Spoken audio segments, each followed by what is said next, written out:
Hey All everyone, right. so I'm actually out here right now with Mr. Chris Stapleton. He's the ninja that I was telling you guys about. This guy's been crushing it on Instagram lately. He's gone from how many followers did he have about 6 months ago?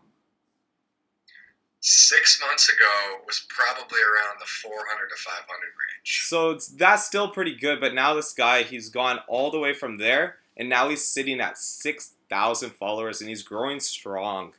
So, Chris, what would be your three takeaways that you have learned from these past 3 months? I mean, 6 months of your Instagram and what you've learned. What are some of your regrets and some things that you have learned from it? Yeah, well, first of all, I really appreciate you reaching out and hitting me up and saying, let's do a Google Hangout. That's awesome. You're doing great things as well. So it's cool to finally meet you, and then we can provide some value for everyone too. So thank you for that. No problem. But I guess the biggest thing for me was realizing that on Instagram, Instagram without a doubt is a human platform focused around like real life, right? So a lot of people get caught up in the memes and the inspirational quotes game, and I saw some big accounts doing that, and a lot of people following suit. But what I quickly realized, and from a few small tests that I did, that the results at the end of the day is all about making sales. You can get a bunch of likes, you can get a bunch of followers. Like anybody can really do that. That's great. That's a great start. But like I just got off the phone with Mark Hoverson today, and he says the biggest thing moving forward in Instagram is having your front line as your bottom line.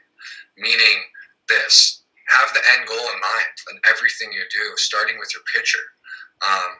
If you're hiding behind a stock photo and you're hiding behind an inspirational quote, it's really tough for people to actually connect with who you are. And we're in the business of like human relationships and internet marketing and home-based business, like lifting people up. So I found out for me when I first started, I was going to focus all of my content around me, around my life, around my experiences, around my struggles, around my successes, and around my actual transformation. And when that happened, I immediately noticed more engagement. And then once I made that first sale back in January, I realized like Instagram is a huge untapped resource, and people, not many people are really doing it like I am, and I think more people need to like step into that responsibility of being like a content provider on there because it's an amazing platform, tons of potential, a lot of visibility. Like people are spending a lot of time on Instagram right now, a lot. So I know you said ask for three, but I guess the biggest takeaway for me, if I were to combine it all, it would be that answer right there. I mean, if they were going to take away one thing, it's get out of your own way, open up people into your world, and learn how to frame your value around personal experiences, and then take really cool pictures in the process. Yeah, exactly. One thing Yeah. also that I've really noticed is Instagram. A lot of people they have to always carry themselves really high. They have to look good because they always have their confidence there, and they have to be really ego. But what I find is you have to just be open and share your story. It's your story. It's your life. Just be open and be honest with it.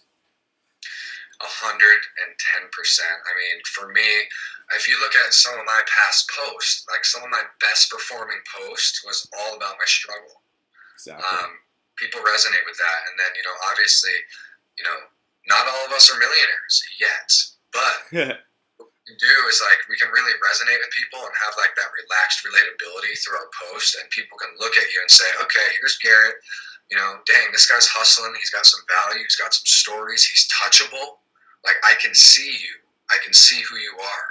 I think that's where people drop the ball is, you know, getting excited and getting horny over likes and followers. Like, yeah, you're right. Memes and inspirational quotes, you'll get likes. That's cool. But we're not in the game of likes. We're focused on the bottom line here. And the bottom line is providing compelling copy and compelling information for people to actually like receive value from you, combined with a lot of other things that I have in place, like call to actions, bios that collect email addresses, follow-up procedures that really, streamline the process of the purchase.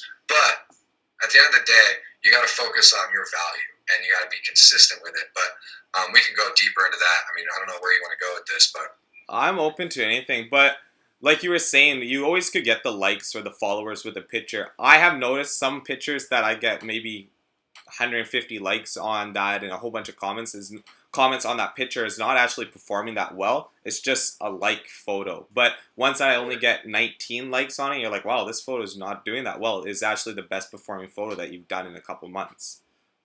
Right. Right. I just made a post like 5 minutes before we got on this interview. I posted on Instagram, and I talked about that how um, it's easy to get caught up in the like game in the follower game. Like people actually they get high off of like likes, and that's kind of normal for like society where it's at right now.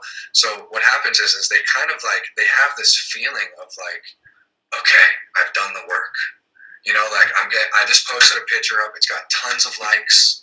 Like people like this stuff, right? So like they feel like they're moving forward in their business, and that's a really, really deadly place to be because at the end of the day, you have to look at the bottom line.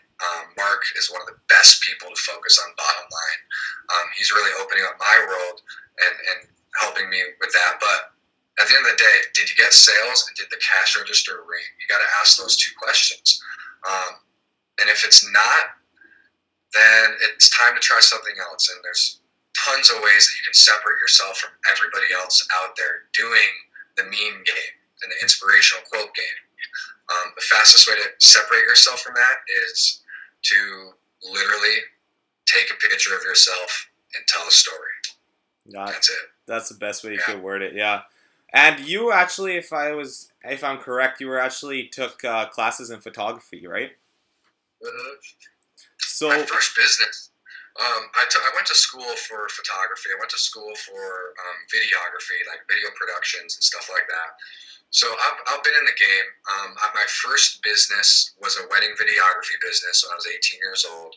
And I would go to weddings and take a bunch of pictures and then take videos and then compile it into a DVD. So I've learned I've been in the game of photography for a while, so I've kind of figured out the psychology behind an image, what makes a picture pop, the importance of lighting, the importance of framing. And one thing you guys got to understand is Instagram is literally like you have to look at yourself as a media outlet. Yeah, I mean, I started like before Instagram was just for friends and family, and the reason I came onto Instagram and started marketing my business because it happened by accident. And what I realized is the picture is worth. They say the picture's worth 1,000 words. Like pictures on Instagram are worth $1,000 because it's the window into your business. It's the front line of everything they see, and it has to be. I tell all my students, everyone I work with, if you're going to do Instagram, you got to do quality. You can't put up garbage photos. You can't. You can't shortcut quality with Instagram because Instagram, the viewers on Instagram are there to admire art. They're there for unique content. They're there for authenticity, and they're there to like really appreciate unique creativity. And the fastest way to like stand out and like position yourself as a leader is to have really unique, cool, compelling images. And it doesn't have to be really complicated. I've shown a few people what I do, and it really, I mean, every single picture I've taken on Instagram has been by phone. So I'm not out here using like a full SLR camera production status. It's all on my phone. And if you learn how to like edit the pictures a little bit more uniquely, then you can like separate yourself from everybody. And it just looks cool, and you got to have good quality on the front end. yeah, and people always, you don't have to have the best picture. People always be like, well, my life's not that interesting. I haven't been on a holiday for a while. I can't take a picture of this. You don't have to be on a holiday. I have some pictures, honestly, one of my friends and mentor, Jaden, and we went out and we just went on a hike, and it was 30 minutes away from my house, and I took a picture. It wasn't that interesting. We were just climbing up a mountain. We have lots of those in Canada, and took a picture, and I told the story about the day and what I've learned in my top 3 takeaways. And it doesn't have you don't have to overcomplicate everything that you're trying to do. It could just be a simple post and just share your stories, share what you learned from that experience. Right. And the biggest thing is, and that's a great point, because people get caught up. They're like, okay, well, I'm out, and I live out here, and there's no one around me, and like I'm by myself doing this online game, whatever, right? And they get caught up in that. Well, what I tell them to do is like turn your phone on, hold a picture of your favorite book, and take a picture of your book that you're reading, and provide value of your three top takeaways in that book. It's Exactly. and the thing is, too, Garrett, with images, I think the most important thing, not only is the awareness of an image and how important it is, and like what people see when they look at your photo and what they feel about that photo, but I think the biggest thing is just making it clean, like making it like have some clarity in your photo. It can't be out of focus. You can't be in a dark basement somewhere with like your computer light shining on your face. It's got to be, clean, and that's it. And like if you have an iPhone, if you have any basic new smartphone that has, I don't know, this thing has like 10 megapixel camera, I don't know, it's not hard to take a nice crispy photo, and that's really, I think, the biggest thing. And the thing is too, and I'm getting better at this. I used to be really bad, but just take pictures throughout the entire day. Even if you think it's going to be a stupid picture, just take a picture because you never know when you're going to be doing your post. It could be at 7 at night, and you're like, "Wow, this breakfast I took with one of my friends. This picture actually turned out really well," and you could use it. And I'm guaranteed you learned something. Just even if it was just a high school friend that you were having a conversation with, I'm guaranteed you learned something that you could share the knowledge that he shared with you to the world, and then you're providing content to everyone. Yeah, that's a powerful tip. I mean, anyone that's going to step into the Instagram world, and like if you want to be taken seriously, if you want to take yourself seriously, you have to buy yourself. You have to buy into the idea of being almost like a photographer. And when you're experiencing cool things and you're out in your day, like you said, Garrett, take pictures all day. Because sometimes I'm sitting there and I'm like, okay, I need a post today. Like I want to make a post. Instead of me like thinking of ideas, I'll actually go through my camera and I'll find a cool picture first, and then I'll figure out how to tie in value to that experience. And that's how I get a lot of my ideas. I do the exact same thing. I have a whole camera album that I just have for the photos, and they're saved up. I might be using that photo in a year, maybe 2 years, but I always have that photo just there when I need it. And you always, if you know your friend took a photo, just ask them to send it over. But just like you were saying, never rush a shot. I definitely had a few friends get mad at me because I'm like, we need to redo this shot. Your eyes are closed or something. I can't use this photo, or let's just try to get the angle a little bit better because I know we could step up our game and make this a quality shot. And then if you do that, people just get embarrassed the first time they say it. But honestly, all my friends just laugh about it now, and they just think it's awesome that they're getting shown around the world essentially. Right. Yeah, and one of my, the seven do's and don'ts of the perfect pitcher. One of the no's is don't rush a shot, and you ask yourself this first of all. See yourself as a media outlet. See yourself as a National Geographic photographer. Like I know this sounds crazy, but this is like NLP stuff. That like if you step into that, you're gonna start looking at your experiences differently. You're gonna start looking at different you're going to see like that's a beautiful picture. Like I got to take a picture of that. If you're not in that mindset and you're not in that awareness that yes, Instagram is going to require photos, cool photos, then it's going to be tough. But have that awareness. But when it comes to rushing a shot, there, just to kind of tie back on that, and then we'll move on. Does Sports Illustrated take one picture for the cover photo? No, they probably take thousands. When you go out and you're doing this or that, and like you're doing a photo shot for your family, do you take one photo for like a photo booth opportunity? Like it's ridiculous that people feel awkward by rushing a shot, and I get it. They don't want to be like awkward, right? But that's totally fine. Everyone that I hang out with understands where I'm coming from now, and literally like I can take 10, 15, I mean if you're hanging out with Mark, 30 pictures. Yeah, I've heard stories about that. And the reason why is because we understand that we are publishing media, and we're handling our Instagram profiles as a micro blogging platform, and we're representing our brand, we're representing our businesses. Our pictures are going to be distributed around the world, worldwide, like international. So I imagine this, like I look at my pictures before I post, and I say, if 1 million people saw this, is it respectable? Like, is it cool? I mean, would I want to look at this picture in a magazine? That's the kind of like thoughts and the kind of like NLP mind hacks that I use when I'm going through the day and I'm looking at different experiences, and it all comes back to my Instagram. I really try to steer away from stuff that just doesn't look cool. It doesn't look good, and it doesn't need to be hard either, like you said, Garrett. Take pictures of your experiences, your family, your friends, and go crazy with it. Exactly. Kind of like what you're saying about having the photo. Would you be happy with your photo in a magazine? Jaden cleared that up really well for me. We were having a conversation. He's like, being an online marketer, you're like a celebrity. Is anything you share, are you proud if that was in a magazine or in a book or something? Every content you have actual people reading that information. They're absorbing it. That picture, they're relating to it.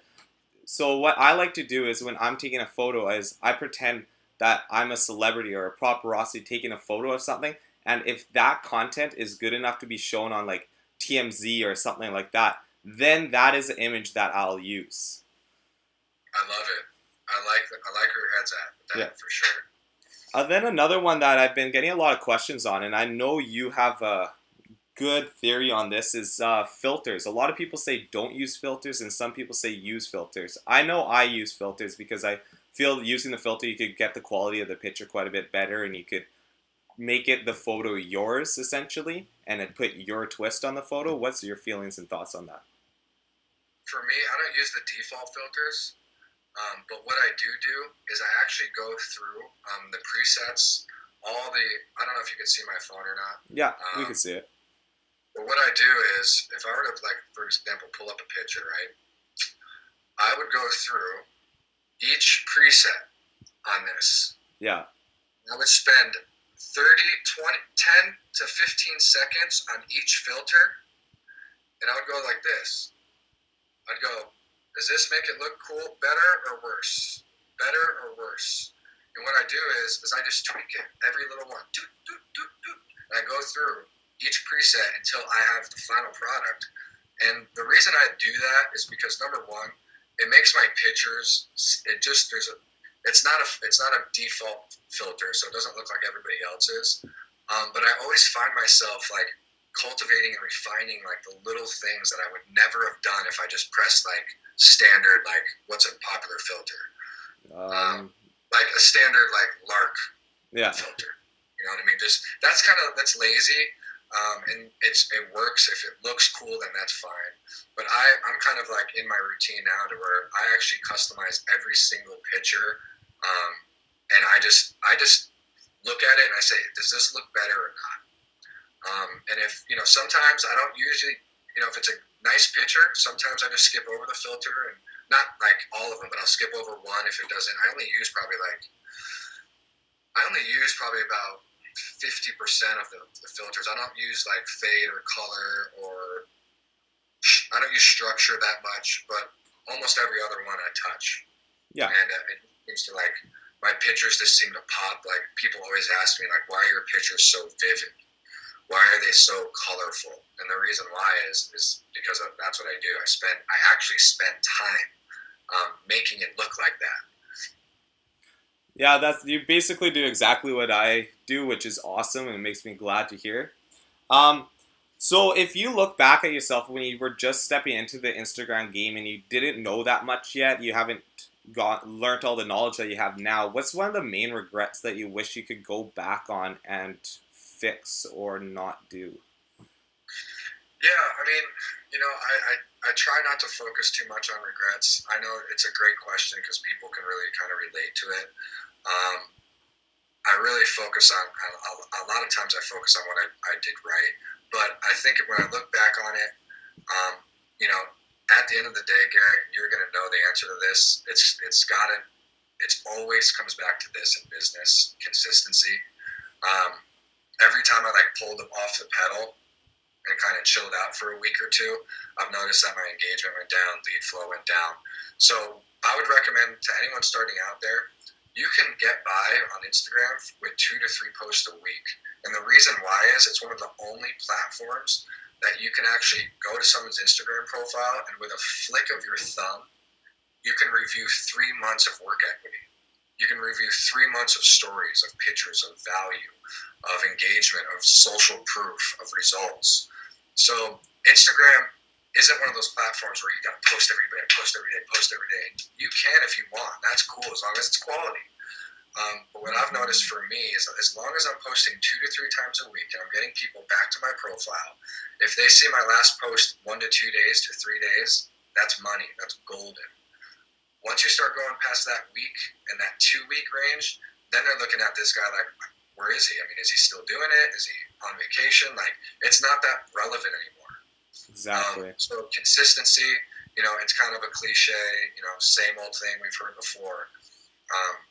But that would be my biggest regret, is not really like going hard back in January. And also another thing is not having my capture page set up. Before I was just hanging out, man.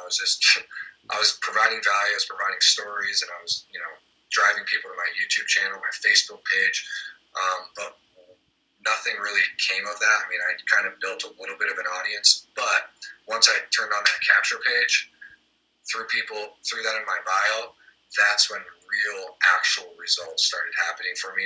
So if I were to look back and go back in time, I would have set my capture page up day one of Instagram. I wish I set up my capture page day one. I was doing the same thing as you, as I was always providing content and I was having great posts and that, but I would lead them to maybe a capture page for a webinar I was doing, or most of the time it just was a link my bio to my Facebook. Yeah, I got some friends and now they're in my social circle, but I wish I had that capture page there so I could draw people to the free training that I now offer, and then eventually to the sale, and then you're always building yourself. Yeah, and to tail back to the post I made today and what Mark just told me this afternoon, your front line is your bottom line. If you don't have the bottom line in mind, you're going to send people to your Facebook page. You're going to send people to your Fit YouTube channel. You're not going to know really what to do because you don't have the bottom line in mind, which is sales, results, new team members, partnerships, business partners. So, having the end in mind, having the bottom line on your front line, meaning, having, the picture, the perfect post, the perfect engagement, the perfect point of purchase, having all that in order, everything makes sense, making it really streamlined for people to understand where they're headed, where they're going. Sometimes it gets confusing. If you don't have the bottom line in mind, you're kind of floating around, beating around the bush.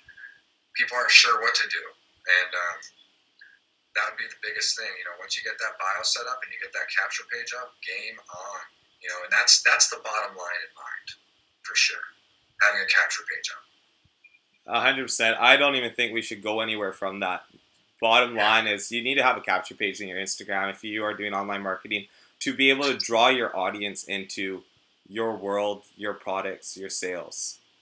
Yep. So on that, Chris, I'm really excited that you wanted to do this interview. You have a lot of knowledge and a lot of wisdom with Instagram. You've been honestly killing it like no tomorrow lately.